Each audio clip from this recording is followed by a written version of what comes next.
दोस्तों ये आज भी मिस्ट्री है कि जब इंसान अफ्रीका में अपने खाने का जुगाड़ कर पा रहा था, रहने का कर पा रहा था, ये लंबे लंबे मैदान थे उसके चलने के लिए, घूमने के लिए, भागने के लिए, फिर इंसान हजारों हजारों साल पहले यूरोप की तरफ क्यों गया? कड़ाके की ठंड। दोस्तों आज का यूरोप और 40-50 हजार साल पहले का यूरोप बिल्कुल अलग है। जमीन आसमान का अंतर है। आज हमारे पास इंफ्रास्ट्रक्चर है, वहां टेक्नोलॉजी है, सड़कें हैं, शेल्टर है, बिल्डिंग्स हैं। तब ऐसा कुछ नहीं था। पहाड़ी पहाड़, ठंड से भरा यूरोप, और इंसान वहां पहुंचा।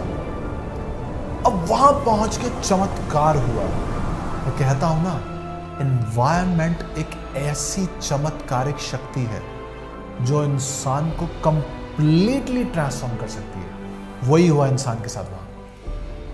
अब बाहर तो इंसान घूम नहीं सकता था, तो इंसान को झुंड में अंदर रहना पड़ा, शेल्टर बना के।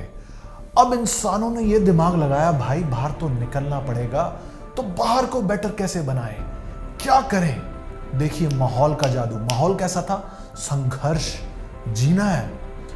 और 14-14.5 हजार साल पहले यूरोप में आइस एज भी आई थी। आइस एज का मतलब समझते हैं आप? -20, -30, -40। फिर भी इंसान वहां रहा। उस समय, आज का इंसान और उस समय का इंसान, जमीन आसमान का अंतर है, ध्यान रखिए। तो जब माहौल ऐसा मिला, इतना संघर्ष इंसान को करना पड़ा, फिर हुआ चमत्कार। सैकड़ों सैकड़ों सैकड़ों सालों के संघर्ष में इंसान और क्रिएटिव बना। दिमाग इंसान का और डेवलप हुआ और इंटेलिजेंट बना। ऐसे ही नहीं कहते कि यूरोपियंस बहुत क्रिएटिव रहे हैं। इसमें स्किन का कमाल नहीं है दोस्तों, इसमें कमाल है संघर्ष का। वहां ऐसी कड़ाके की ठंड और ऐसा मौसम, अब उस संघर्ष के चलते उन्हें बेटर तो करना था। मैं हमेशा कहता हूं, हर जगह कहता हूं, सबको कहता हूं, अगर आपने सेल्फ ट्रांसफॉर्मेशन लानी है ना, एनवायरनमेंट क्रिएट कीजिए। रोइए मत, बिलखिए मत, एनवायरनमेंट चेंज कीजिए। एनवायरनमेंट में छोटे छोटे चेंजेस लाते ही होगा चमत्कार। क्यों? क्योंकि आज का इंसान बहुत इंटेलिजेंट है। हमारा ब्रेन प्लास्टिक है, मैं और भी वीडियोस में बता चुका हूं। हमारा ब्रेन में प्लास्टिक, ये नए नए कनेक्शंस खुद बनाता है। हां, थोड़ा सा समय लगता है, समय दीजिए, ये नए कनेक्शंस खुद बनाता है। अब देखिए, आपके सामने इंग्लिश का चैलेंज है, या पब्लिक स्पीकिंग का चैलेंज है, या कॉन्फिडेंस का चैलेंज है, या आप सेल्फ ट्रांसफॉर्मेशन चाहते हैं। एक बार ठंडे दिमाग से सोचिए। सबसे पहला कदम, आपको यहां वहां रिसर्च करने की कोई जरूरत नहीं है। सबसे पहला कदम और सबसे इंपॉर्टेंट कदम, एनवायरनमेंट। मैंने भी ठीक ऐसे ही किया, एनवायरनमेंट बदला। एनवायरनमेंट बदलने का मतलब नहीं है कि अपने घर वालों को बदल लीजिए।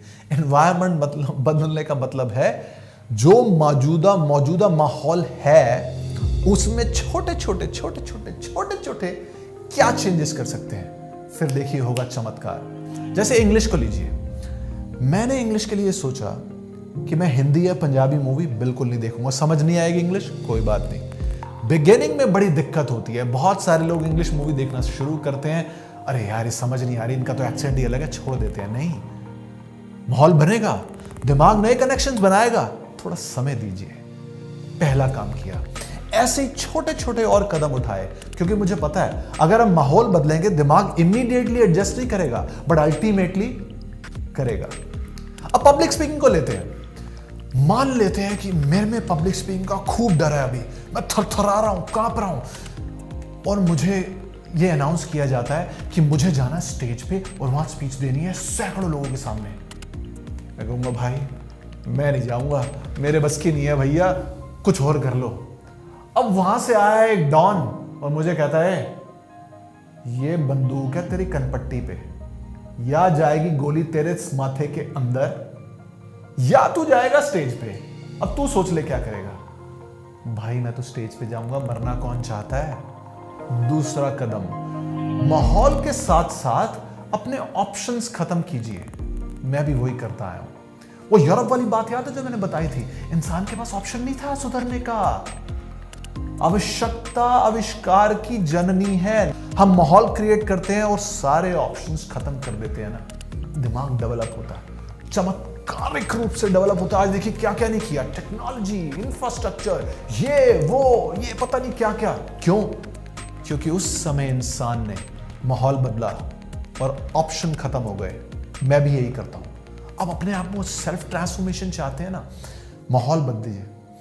क्या कभी आपने सोचा है हमारे इंडिया में टॉप के इंडस्ट्रियलिस्ट किस तरह के लोग हैं? या वो बनिया बिरादरी से हैं, या वो गुजराती हैं, या राजस्थानी हैं, या सिंधी हैं? ज्यादातर यही लोग टॉप के इंडस्ट्रियलिस्ट क्यों हैं? क्या कभी सोचा आपने? सबसे बड़ा कारण माहौल। बचपन से क्या बात होती है? बिजनेस, पैसा, बिजनेस, पैसा, बिजनेस, पैसा, तो वैसे ही बनते हैं। माहौल है ना दोस्तों। वॉरेन बफेट इतने बड़े इन्वेस्टर हैं, उनसे पूछा गया कि आप इतने अमीर कैसे बने? सबसे बड़ा कारण पता उन्होंने क्या बताया? He said, I'm lucky enough to be born in capitalist country. वो कहते अगर मैं अमेरिका में पैदा ना होता तो शायद इतना बड़ा इन्वेस्टर और इतना अमीर ना बन पाता। माहौल। कितने ही टैलेंटेड लोग हैं हमारे देश में, बेचारों को माहौल नहीं मिल पाता या माहौल की वैल्यू समझ नहीं पाते, उन्हें सिखाया नहीं जाता तो बड़ा कुछ कर नहीं पाते। कितने ही टैलेंट खराब हो जाते हैं। एनवायरमेंट। कितने घरों में इनोवेशन इन्वेंशन की बात होती है? आप बताइए। कौन से पेरेंट्स अपने बच्चों से, जब बच्चे थोड़े ग्रोन अप भी हो जाते हैं, इनोवेशन इन्वेंशन की बात करते हैं? आप बताइए, खुद बताइए। एनवायरमेंट चाहिए। कुछ भी चाहते हैं, माहौल बदलिए। जो इंसान ने 40-50 हजार साल पहले यूरोप में काम किया था ना, वो दोबारा हो सकता है अगर आप माहौल बदलेंगे। कम खाना खाना चाहते हैं, छोटी प्लेट में खाना लीजिए। ऑप्शन ही नहीं है ना, प्लेट छोटी है, खाना कम है। इनफैक्ट बहुत सारे लोग, शायद आप में से भी कुछ ऐसे लोग होंगे, पार्टी में जाते हैं ये सोचकर कि यार 1 या 2 पैक से ज्यादा नहीं लगाऊंगा, बट पार्टी में माहौल, दोस्त, रिश्तेदार, म्यूजिक, घर आते हैं पूरे हैंगओवर के साथ। ऐसा ही होता है ना। ये कमाल है माहौल का। माहौल हमें बनाता है और माहौल बिगाड़ता है। सेल्फ ट्रांसफॉर्मेशन चाहते हैं, एनवायरनमेंट क्रिएट कीजिए। यूरोप की फिर वही कहानी दोहराइए। धन्यवाद।